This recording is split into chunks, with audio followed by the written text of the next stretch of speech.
Hello दोस्तों, कैसे हैं आप सब लोग। आशा करती हूँ अच्छे होंगे। हमारी आज की कहानी का नाम है भूख। बहू बाबूजी के लिए ज़रा एक कप चाय बना दो। माँ जी सुबह से 2 चाय हो गई। अब हम खाना बनाने की तैयारी कर रहे हैं। चाय वाय तो ना बनेगी, कहकर दोनों बहुएं रागिनी सुमन काम में लग गईं। दोपहर के खाने का वक्त हो गया। सुरेश जी बोले, गीता जी भूख लगी है, खाना लगा दो। जी अभी लगाती हूँ, बोल रसोई में पहुंचकर पतीले और रोटी का डब्बा खोलकर देखा। कुल मिलाकर एक ही व्यक्ति का खाना पड़ा था। उन्होंने तुरंत थाली में लगा सुरेश जी को परोस दिया। एक पापड़ मिलेगा? जी अभी लाई, बोलकर देखा डिब्बे में पापड़ नहीं थे। बुझे मन से वापस आई। जी शायद पापड़ ख़त्म हो गए हैं, अभी मंगवा लूँगी, शाम को खा लेना, बोल चुप हो गईं। देख रहा हूँ आजकल अचार पापड़ सलाद नमकीन खाने में कोई न कोई कमी रहती है। आखिर हो क्या गया है? बहुओं से कहो रसोई की व्यवस्था सही रखा करें। जी आप सही कह रहे हैं, पर बेचारी घर और बच्चों में व्यस्त रहती हैं, भूल जाती होंगी, मैं देख लिया करूँगी। अरे आप भी भुलक्कड़ हैं। अब देखिए, मेरे लिए मीठा नहीं लाई। सुन दौड़ कर रसोई में पहुंची। मीठा तो कुछ था नहीं, एक गुड़ का टुकड़ा उठा लाई। लीजिए। अरे गुड़ कौन खाता है? कल गुलाब जामुन आए थे, ज़रा कटोरी में 2 लेकर आओ। जी मैंने अभी देखा कटोरे में चाशनी पड़ी है, हो सकता है बच्चे खा गए होंगे। आप अभी गुड़ से काम चलाइए, शाम को बेटे कुछ ना कुछ ले आएंगे, तब खा लीजिएगा। वाह गीता जी, अगर कोई परेशानी है तो हमें बताइए। बेटे इतना कमाते हैं और मेरी पेंशन का सारा पैसा तो हम घर में ही दे देते हैं, फिर इतनी कमी क्यों होने लगी है? अजी आप कुछ ज़्यादा ही सोचते हैं। ऐसा कुछ नहीं है, आगे से मैं ध्यान रखूँगी। चलिए अब आराम कीजिए, शाम को सैर पर भी जाना है। ठीक है, जैसी तुम्हारी आज्ञा। तुम भी खाना खाकर आ जाओ। जी आती हूँ, लेकिन खाना तो था ही नहीं। एक रोटी सुरेश जी की थाली में बची हुई सब्जी से खाकर पानी पीकर अपने कमरे में आकर लेट गईं और अतीत की यादों में खो गईं। अपने बहू बेटा को प्यार अपनापन देकर आखिर ऐसा कौन सा पाप कर दिया हमने, जो आज इस तरह घर में 2 रोटी खाने को तरस रहे हैं। पूरी उम्र जिनके लिए अभावों में घिस घिस कर निकाल दिए, इन्हें कमी ना होने दी। आज वहीं बच्चे हमसे वास्ता नहीं रखना चाहते।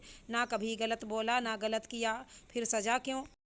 सुरेश बाबू पोस्ट ऑफिस में क्लर्क। गीता जी ने गृहिणी बनकर अपनी घर गृहस्थी को बहुत अच्छे से संभाला। तनख्वाह सीमित थी, मगर सास ससुर की दवा सेवा, बच्चों को खाने पहनने शिक्षा में कोई कमी नहीं की। कुछ दिनों बाद लोन लेकर उन्होंने 3 कमरों का मकान बना लिया, ताकि किराए और किराए के मकान की सुविधाओं से फुर्सत मिल सके। ऐसे ही बच्चों को भी शिक्षा लोन पर शिक्षा दिला, अच्छे पदों पर स्थापित कर दिया।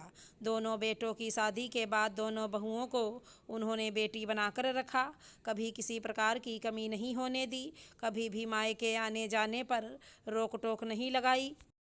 गीता जी के राज में दोनों बहुएं घर बच्चों से बेफिक्र होकर देश विदेश खूब घूमी, मगर चीज़ें सुरेश बाबू के रिटायरमेंट और गीता जी के घुटने के दर्द बढ़ने के बाद बदलने लगीं।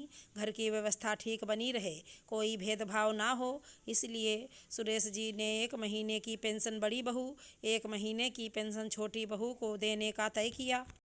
बहुएं पेंशन मिलने के आसपास के दिनों में तो खाने पीने का ख्याल रखती, मगर जैसे ही पेंशन हाथ में आती वे परवाह करना छोड़ देती। अचार पापड़ मिठाई नमकीन सभी चीज़ के डिब्बों को ताले में बंद कर देती। खाना भी 2 की जगह 1 व्यक्ति लायक बनाती।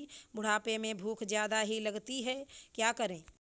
अगर गीता जी सोचें कि अपने हाथ से कुछ बना लें तो रसोई के सारे सामान में ताला लगा देख जाती और पानी पीकर अपने आप को संयमित कर लेती। गलती से अगर सुरेश जी बाजार से कुछ खाने पीने का सामान लाते हैं तो कहती आपको शर्म करनी चाहिए, ऐसे घर में छुप छुप के खाना बुरी बात है। कल को अगर हमने छुपा दिया तो आप हम पर इल्ज़ाम नहीं लगाना। ये सुन वे चुपचाप रह जाती। गीता जी पहले दिन भर रसोई में एक पाँव पर ही खड़े होकर सारे काम करती थी।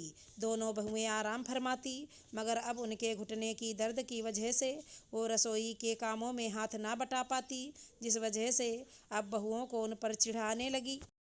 कहती सारा काम हम करते हैं, आप बस खाकर हाथ धोकर चल देती हैं। बुढ़ापे में अपनी चटोरी जबान पर लगाम लगाइए, वरना बीमार हो गई तो आपकी सेवा कौन करेगा। जब तक भगवान का बुलावा नहीं आता, इंसान अपनी इच्छा से मर तो सकता नहीं, मगर अब सारे जीवन घर परिवार को समर्पित करने के बाद लाचारी में अगर दो सुकून की रोटी नसीब ना हो तो ऐसा जीवन किस काम का। इसीलिए उम्र का कोई भी पड़ाव हो, अपने आत्मसम्मान को बनाए रखना है, उसके प्रयास मुझे खुद ही करने होंगे। किसी के भरोसे नहीं रहना चाहिए। सोचते हुए उन्हें कब नींद आ गई पता ही नहीं चला। 5 बजे सुरेश जी ने उन्हें उठाया और कहा, गीता जी, आप मेरे साथ सैर पर चलेंगी। जी जरूर चलूँगी, कहते हुए तैयार हो गईं। महीने के आखिरी दिन चल रहे थे, इसलिए बेटे शाम को कुछ ना कुछ मिठाई लाते। बहुएं भी दिखाने के लिए सास ससुर के लिए भरपेट खाना देती। 2 दिन बाद सुरेश जी ने गीता जी के हाथ में पेंशन लाकर रख दी और कहा, घर में 2-2 रसोई अच्छे से चलेंगी। जी बिल्कुल सही कहा आपने, अब रसोई बिल्कुल सही चलेगी। आप आराम से बैठिए, मैं चाय लेकर आती हूँ। इससे पहले ही रागिनी चाय बिस्किट लेकर हाजिर हो गई, क्योंकि उसे पता था इस बार पेंशन उसे मिलने वाली है। बड़ी बहू, आज खाने में गट्टे की सब्जी, बैंगन का भरता, मसाला पराठा बनाओ। बाबूजी को बहुत पसंद है, आप जैसा कहें। मन में तो बहुत बुरा लग रहा था, पर सोच रही थी एक बार बुढ़िया पेंशन दे दे, फिर बताती हूँ कैसे स्वाद से खाती है। खाना खाने बैठी तो खुद भी बैठ गई। गीता जी अपनी थाली रखने जा ही रही थी कि रागिनी बहू बोली, माँ जी पेंशन कब दे रही हैं? महीने का राशन भरना है। हाँ, अभी बाबूजी लाए नहीं हैं, दूंगी तो तुम्हें ही, इतनी जल्दी भी क्या है। अच्छा एक काम करो, शाम में सुमन से कहो पालक पनीर और वेजिटेबल पुलाव बना ले। जी माँ जी, जैसा आप ठीक समझें। ऐसे ही करते करते 5 दिन निकल गए। पेंशन ना मिलने पर रागिनी बौखलाने लगी। शाम में खाने के बाद सबके सामने बोली, माँ जी पेंशन दे दीजिए, यूँ बिना पैसे के मुझसे रसोई नहीं चलती। अगर आपने पैसे नहीं दिए तो कल से मैं खाना भी नहीं बनाऊंगी, ये मेरा फैसला है। ये सुन सुरेश जी और गीता जी ने अपने बेटों की तरफ देखा तो वो सिर झुकाए बैठे थे। वे बोली, बेटा, खाने को तो तुम अभी भी नहीं देती। मत भूलो, बुढ़ापा तुम्हारा भी आएगा। ऐसा तो है नहीं तुम जैसी अभी हो वैसी की वैसी बनी रहोगी। और तो और, कल को तुम्हारी बहू भी आएगी। किसी से नहीं तो भगवान से डरो। बोल अपने कमरे में चली गईं। सुरेश जी को बात समझते देर ना लगी कि गीता को हुआ क्या है और वे रोज़ करती क्या हैं। उन्हें नहीं पता था, उन्हें तो थोड़ा बहुत खाने को मिल रहा है, लेकिन उनकी पत्नी को खाना भी नसीब नहीं हो रहा था। साथ ही जो हो रहा है उसमें बेटों का पूरा समर्थन है। अगले दिन अपने कमरे के पास वाले स्टोर रूम को काम वाली रूपा की मदद से रसोई का रूप दे चुकी थी। नाश्ते के बाद तीनों चाय पी रहे थे। यह देख रागिनी सुमन दोनों एक साथ, ये सब क्या लगा रखा है हमारे घर में आपने? रसोई अलग कर ली, लोग क्या कहेंगे? कुछ तो सोचा होता। लोगों को कहते रहने दो। बहू, मैंने सब सोच लिया है, अब से हमारा खाना रूपा बनाएगी। तुम लोगों को फिक्र करने की ज़रूरत नहीं। इसीलिए पेंशन अब तुम्हें देने से कोई फ़ायदा नहीं, क्योंकि हम अपने खर्चे खुद ही उठाएंगे। और अब से अजय विजय तुम दोनों इस घर का किराया दिया करोगे। शायद तुम भूल गए हो, अभी भी ये घर तुम्हारे पिताजी के नाम पर है। और अगर किराया नहीं देना है तो आज ही मकान खाली कर दो। किसी और को कमरे किराए पर देकर किराया वसूल लेंगे, साथ में इज्जत भी। चारों हक्के बक्के से खड़े थे, उन्हें अंदाजा नहीं था सीधी साधी माँ का ऐसा विकराल रूप देखने को भी मिलेगा।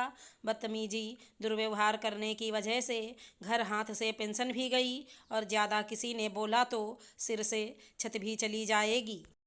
पर अब पछताए होत का, जब चिड़िया चुग गई खेत। अगर हमारी कहानी पसंद आई हो तो चैनल को लाइक शेयर सब्सक्राइब करें। राधे राधे दोस्तों।